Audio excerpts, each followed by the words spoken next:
guys, welcome back to Linda's Prepper Kitchen. Today we are going to be canning up some breakfast sausage that I caught on sale. These were $1.79 a pound, 79 or 99 for a pound of sausage. At either price, it's still a good price. So let's get over here. I'm going to turn the camera down and let's get into getting this canned up, y'all. Alright guys, let's go over the things we're going to need to pressure can breakfast sausage. I've got 6 pounds of breakfast sausage here. I don't really want a whole pound to a jar because these are mainly going to be used as for like putting them in scrambled eggs, adding them to sausage. And in a situation, I will probably won't want to use as much as I normally would. So I'm only going to put about a half a pound per jar.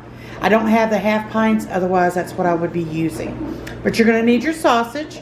You're going to need your jars. I'm using the pint ball jars here. Your lids and rings. I have some vinegar and a napkin to wipe the rims of my jars with. A debubbler, the funnel, and you're going to need the handy dandy jar lifter. All right, y'all. Okay, I was contemplating on which way I wanted to, what method I wanted to use in making this sausage. But I think I've decided I'm going to par cook it. I was thinking about just dry packing it, but on hindsight, I'm going to par cook it. So I'm going to get these all in my pan and I'll bring you back. Alright, got them all in here. Got them sizzling really good. We are going to be using my 23-quart Presto pressure canner today. I would have done them in my electric canner, but I want to show you how to also can in a typical canner. And the last video I put up was in my electric canner. So I thought, well, we'll just go ahead and do this one in the big canner. So let me get this fried up a little bit and I'll bring you back. Alright, it's starting to come along. We're just going to cook it a little bit more. I'm only going to partially cook this. So, but it's getting there, y'all. It's getting there. Alright. I'll bring you right back. Alright, as you can see that this still got pink in it, but it is nice and crumbly. Some of the fat has cooked off. So I'm going to take this over here and I'm going to drain off what fat has already melted away. Then I'm going to bring you over here to the countertop. Okay, I've got my breakfast sausage par cooked and got it drained. Now what we're going to do is we're going to put it into the jars. And I'm only going to fill my jar to about right here. Because like I said, I don't want a full pound in my jars. So, oh, I'm going to get my funnel. So get it on in there.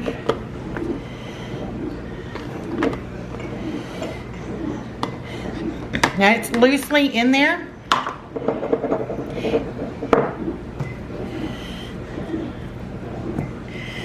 There we go. Start debubbling it down. You see as it packs down and it releases the bubbles.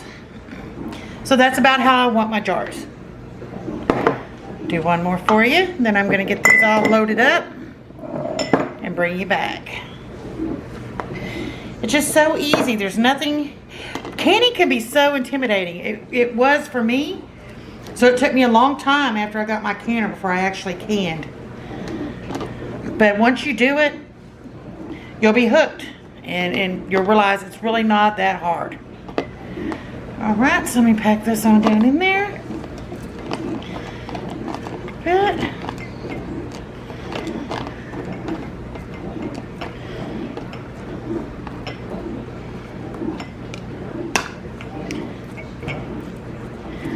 There we go. Let me get the rest of these topped off and I'll bring you back. Okay.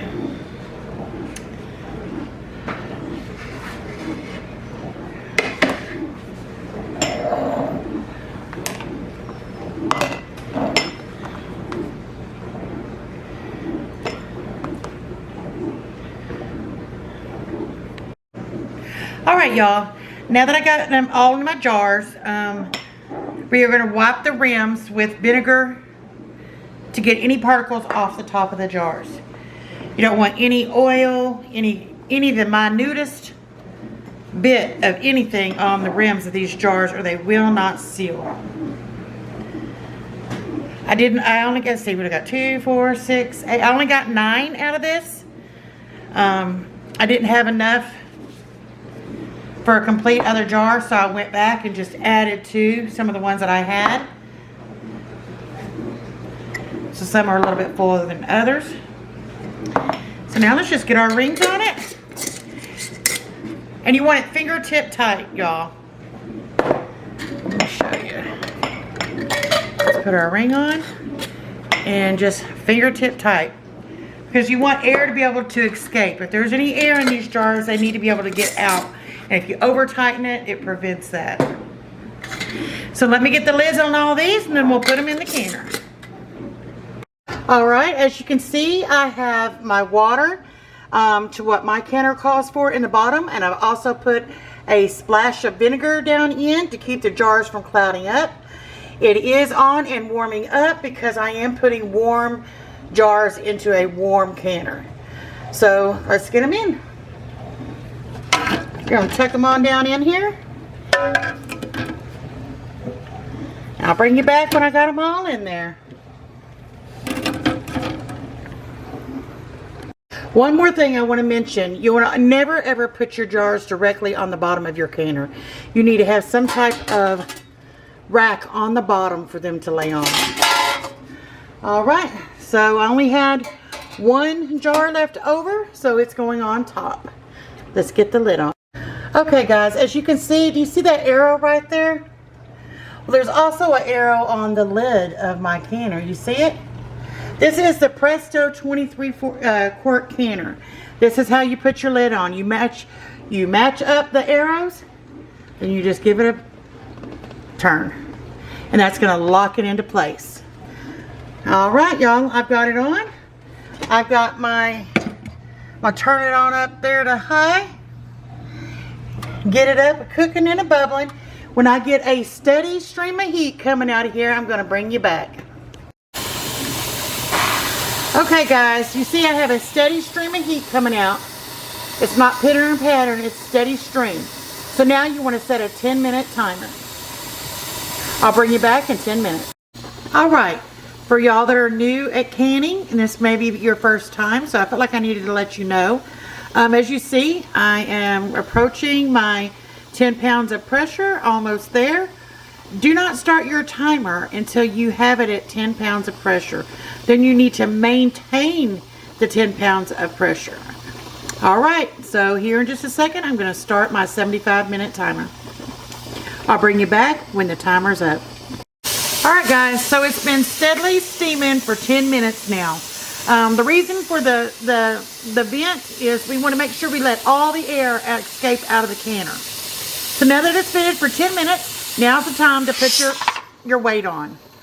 I'm going to bring it from my area. My PSI is 10 degrees. So I'm going to bring it up and maintain it at 10 degrees for 75 minutes because I have pint jars in there. If you are doing quart-sized jars, you would pressure can them for 90 minutes. All right, y'all. I'll bring you back when you're through canning. All right, there's my one jar on top. Let me pull that out and let's get them on the counter and we'll take a closer look. All right, guys, there they are. 9 jars. What a great feeling to know that I've got 9 more jars of food on the shelf for my family when things happen. So y'all, I hope you enjoyed this video. Please give me a thumbs up. Leave a comment below. Let me know if you have any tips or tricks. This is a sharing, caring community. Y'all keep on keeping on, and I'll see you next time back at Linda's Prepper Kitchen. Bye, everyone.